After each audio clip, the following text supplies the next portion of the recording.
నమస్తే, నేను సిరి. ఇప్పుడు చూసినట్టయితే వరంగల్లో డాక్టర్ సుమంత్ రెడ్డి గారి పైన హత్యాయత్నం అది ఎవరు చేశారు ఏంటి అనేది అయితే ఇప్పుడిప్పుడే బయటపడుతుంది. అసలు ఏం జరిగింది అనే అంశాన్ని మనకు వివరించడానికి మనతో పాటు ఉన్నారు ప్రముఖ సినీ క్రిటిక్ దాసరి విజ్ఞాన్ గారు. నమస్కారం సార్. ఇప్పుడు చూస్తుంటే వరంగల్ డాక్టర్ ఎవరైతే ఉన్నారో సుమంత్ రెడ్డి, తన మీద హత్యాయత్నం చేసింది తన వాళ్ళే అని తెలుస్తుంది. అసలు ఏం జరిగి ఉంటుంది అసలు? మొన్న February 20th రోజు వరంగల్ నుంచి బట్టుపల్లి వెళ్ళే రోడ్డు మీద 6 మంకీ క్యాప్ వేసుకొని ఒక కారును ఆపి అందులో ఉన్న ఆయన్ని బయటికి రా అంటే ఆయన బయటికి వస్తే విచక్షణ రహితంగా ఇనుప రాడ్లతో ఇష్టం ఉన్నట్టు కొట్టితే తను రక్తపు మడుగులో ఇలా ఉంటే స్పృహ తప్పి పడిపోతే చనిపోయాడులే అనుకొని అక్కడి నుంచి వాళ్ళు వెళ్ళిపోయారు. చనిపోయాడులే అని వెళ్ళిపోలా, ఈలోపే స్థానికులు అంటూ వస్తారు కదా, అప్పుడు అలా వెళ్ళిపోయారు. స్థానికులు గమనించి ఆయన్ని హాస్పిటల్కి తరలించడం జరిగింది. కొన ఊపిరితో ఉన్న ఆయన కొంచెం కోలుకుంటున్నాడు. పోలీసులు ఇన్వెస్టిగేషన్ ప్రకారంగా అసలు ఏం జరిగింది అని తెలుసుకుంటే, వాళ్ళ ఆవిడ ఫ్లోరా మరియా, లవ్ మ్యారేజ్ అంట వీళ్ళది, 8 సంవత్సరాల క్రితం పెళ్ళయింది. ఈయన డాక్టర్స్ బేసిక్గా ఏం చేస్తారంటే ఏదన్నా మంచి రెప్యూటెడ్ హాస్పిటల్లో ఫస్ట్ జాయిన్ అవుతారు జాబ్కి. ఫుల్ హైలీ రెప్యూటెడ్ హాస్పిటల్లో జాయిన్ అయితే ఆ డాక్టర్కి అంటూ ఒక పేరు వస్తుంది, పలానా హాస్పిటల్ డాక్టర్ అంటారు. ఇప్పుడు for example Yashoda hospital doctor అంట, ఇట్లా చెప్తారు, ఏఐజీ హాస్పిటల్ డాక్టర్ అంట, అపోలో డాక్టర్ అంట అని. ఆ పేరు ముందు అది పడాలి అని ఒక మంచి హైలీ రెప్యూటెడ్ హాస్పిటల్లో జాయిన్ అయ్యి మంచి డాక్టర్గా ఉంటారు. అలా ఉంటూ ఇంటి దగ్గర క్లినిక్ పెట్టుకుంటారు కొంతమంది. బట్ జాబ్ చేసే కొత్తలు, ఇంకా క్లినిక్ వరకు రాకుండా జాబ్ చేసే కొత్తల్లో అక్కడే డే అండ్ నైట్ చాలా ఎక్కువసేపు చేయాల్సి ఉంటుంది.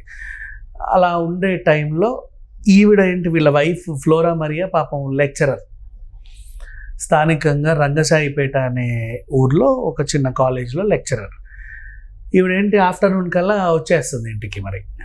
మరి అంతే, హాఫ్ డేనే కదా, ఆఫ్టర్నూన్ కల్లా పని అయిపోతుంది, ఇంటికి వచ్చేస్తుంది. టైంపాస్ అవ్వట్లేదు, కాసేపు వంట గింట చేసరికి 4 ఏదో టైము, అన్నీ రెడీగా ఉంటున్నాయి బట్ ఏం తోయట్లా. అలా పోనీ ఫిట్నెస్ అన్నా చేసుకుంటే బాగుంటుందని అలా జిమ్లో జాయిన్ అయింది సరదాగా. ఆ జిమ్లో ఈవిడ ఫ్లోరా మరియా వీళ్ళ కమ్యూనిటీకి చెందిన ఆయన జిమ్ ట్రైనర్. ఆ పిల్లోడి పేరు శామ్యూల్. అతను రంగారెడ్డికో అటువంటి మనిషి, ఇద్దరు తెలంగాణ వాళ్ళే. సో తనతో పరిచయం ఏర్పడి సరదాగా సండే వీళ్ళు ప్రార్థనలకి వాటికి వీటికి వెళ్ళడం, అదే చర్చికి ఈయన రావడం అండ్ ఈ జిమ్కే ఈవిడ వెళ్ళడం, ఇలా కొన్నాళ్ళు కొనసాగింపు అవగా ఇద్దరికి గల ఒక శారీరక అనుబంధం ఏర్పడింది. కొంతకాలం అలా సాగుతా వచ్చింది. ఈవిడకున్న ఇంకా ఎక్స్ట్రా కరికులర్ యాక్టివిటీస్ ఏంటంటే చాలా నీచంగా ఉంది మాట్లాడడానికి. ఏ కాలేజ్లో అయితే లెక్చరర్గా చేస్తుందో ఆ కాలేజ్ పిల్లలతోనూ ఈవిడ కొన్ని రకరకాల సంబంధాలు ఉన్నాయి. అండ్ ఇంటికి వచ్చే డెలివరీ బాయ్స్ లాంటి వాళ్ళు ఉంటారు కదా, ఏదన్నా పార్సల్స్ అవి డెలివరీ చేసేవాళ్ళు, వాళ్ళతో కూడా ఒక రకమైన సంబంధాలు ఉన్నాయి అని వినికిడి. బేసిక్ ఇలాంటి వాళ్ళ మీద ఒక ఎలిగేషన్ వస్తే మిగతా వాళ్ళు రకరకాలుగా రాస్తారు, నిజమో కాదో తెలియదు. బట్ తప్పులేదు వీళ్ళపైన ఇలాంటి రూమర్స్ రావడం, ఎందుకంటే వాళ్ళు తెచ్చుకున్నారు. అది వాళ్ళు సవ్యంగా ఉంటే ఇట్లాంటివి ఎవరు అనరుగా. ఇప్పుడు ఒక్కసారి తిరుగుబోతూ అనే పేరు పడిందంటే ఎంతమందితో తిరిగిందో ఎక్కడెక్కడ తిరిగిందో అంటారు. ఆ పేరు పడకుండా ఉండడం చూసుకోవడం వాళ్ళ బాధ్యత. బట్ అలా కాకుండా అయిపోయింది. ఈయనతో స్థానికంగా ఇంకో కానిస్టేబుల్ కూడా వీళ్ళకి ఫ్రెండ్, ఏఆర్ కానిస్టేబుల్. ఆ పిల్లోడి పేరు రాజు. వీళ్ళంతా మంచి ఫ్రెండ్స్, కలిసి అన్ని రకాల పార్టీలు చేసుకునే వాళ్ళు, హ్యాపీగా ఎంజాయ్ చేసేవాళ్ళు. కొన్నాళ్ళు అలా సవ్యంగా సాగింది వీళ్ళ జీవితం. ఇప్పుడు చూడు, నువ్వు అమీర్పేటలో నీ హాస్పిటల్ ఉంది, నీ జాబ్ అక్కడ, సో మీ ఇల్లు అక్కడ ఉంది, నువ్వు అక్కడ జిమ్లో జాయిన్ అయ్యావంటే పద్ధతి. ఓకేనా? తర్వాత నువ్వు ఈయన క్లినిక్ కాజీపేటలో పెట్టుకున్నాడు. ఇప్పుడు నీ క్లినిక్ కూకట్పల్లిలో ఉందనుకో, నువ్వు మళ్ళీ అక్కడ నుంచి కూడా అమీర్పేట జిమ్కే రావడం ఎంతవరకు కరెక్ట్? కాశీపేట నుంచి వరంగల్కి వచ్చేది మళ్ళీ కొంచెం మళ్ళీ ఇటువైపు ఎక్కడో దగ్గరే, మనకు తెలుసు కదా. బేసిక్ గా దగ్గరే. ఉమ్. నెక్స్ట్ స్టేషనే, రోడ్డు మీద కూడా దగ్గరే, 1/2 hour లోపే. అవును. అందుకే ఈ ఎగ్జాంపుల్ చెప్పాను. ఇంకా సింపుల్గా చెప్పాలంటే కొండాపూర్లో హాస్పిటల్లో పనిచేస్తున్నావు, అనుకోకుండా నీకు జీడిమెట్లలో ఇల్లు కట్టుకున్నావు, లేకపోతే ఏదో కలిసి వచ్చింది, అక్కడే ఇంట్లో ఒక క్లినిక్ పెట్టుకున్నావు, ఓకేనా? సో నువ్వు జీడిమెట్లకు వచ్చేసావు. అయినా సరే నేను జిమ్ కోసం కొండాపూర్ వెళ్తానంటే ఏంటి పద్ధతి అది?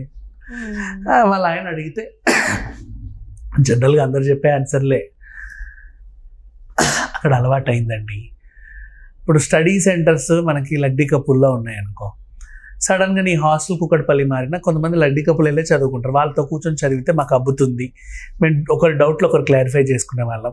మళ్ళీ ఇక్కడ కొత్త స్టడీ సర్కిల్, కొత్త చదువుకునే వాళ్ళు, అబ్బుద్దో అనేవాళ్ళు. స్టూడెంట్స్ వ్యవహారం వేరు, పలానా ట్యూషన్ టీచర్ చెప్తేనే మాకు ఎక్కుద్ది అనే వాళ్ళు ఉంటారు. బట్ జిమ్ అనేది ఇట్స్ నాట్ ఏ పెద్ద ఇది కాదు కదా, యూ కెన్ గో ఎవ్రీవేర్. అప్పటికి వాళ్ళ ఆయన ఒక కల్ట్ యాప్ డౌన్లోడ్ చేసి దాంట్లో డబ్బులు కడతాను, నువ్వు ఎక్కడ కల్ట్ ఉంటే అక్కడ కల్ట్కి వెళ్ళొచ్చు అని చెప్పాడు.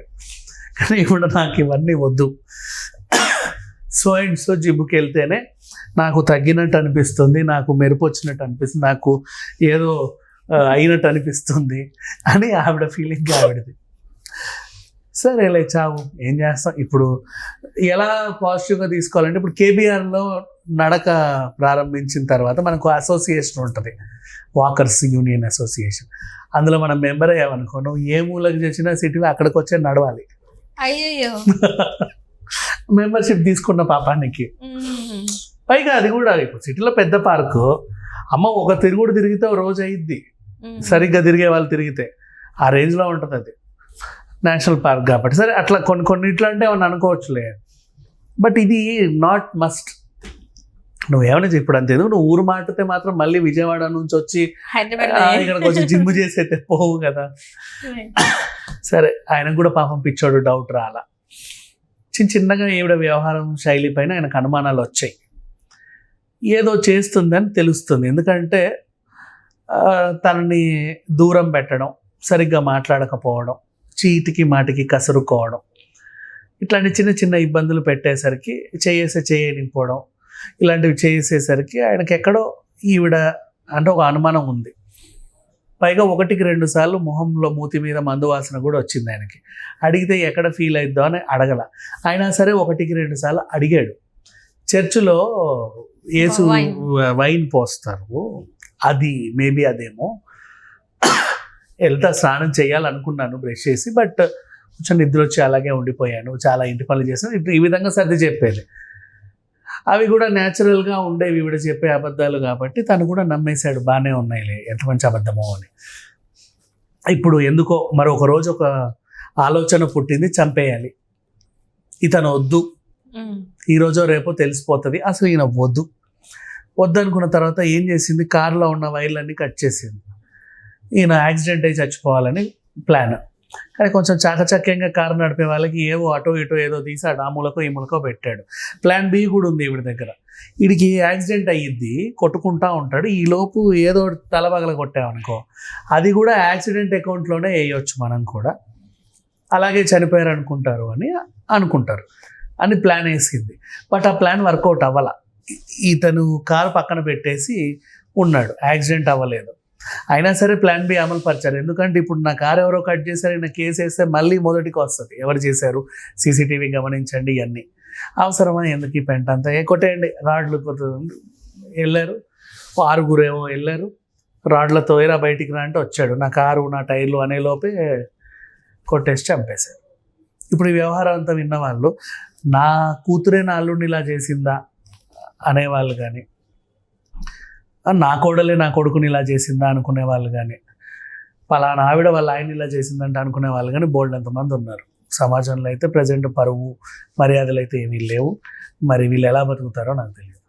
అంటే వీళ్ళ మీద కేసు ఏం ఫైల్ చేయలేదు, ఎందుకంటే కేసులు ఉంటాయి, ఒప్పుకుందిగా, కేసులన్నీ ఫైల్ అవుతాయి, మెల్లిమెల్లిగా అందరూ బయటకు వస్తారు. పెద్ద విషయం. ఇప్పుడు జిమ్ ట్రైనర్ శామ్యూల్ని, ఆ ఏఆర్ కానిస్టేబుల్ రాజుని అరెస్ట్ చేశారు, ఈవిని కూడా రిమాండ్కి అయితే పంపించారు.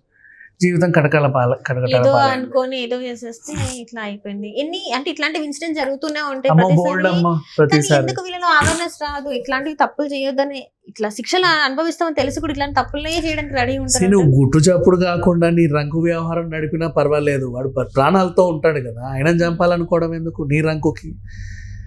వీళ్ళు చేసే తప్పుకి మిగతా వాళ్ళ ప్రాణాలు పోవాల్సి వస్తుంది. అదే కదా, పోనీ వదిలే, లేదా పారిపో, నేను ఎవడొద్దన్నాడు, ఎక్కడికన్నా పో, ఆయన చంపితే ఏమొచ్చింది? Right, thank you so much.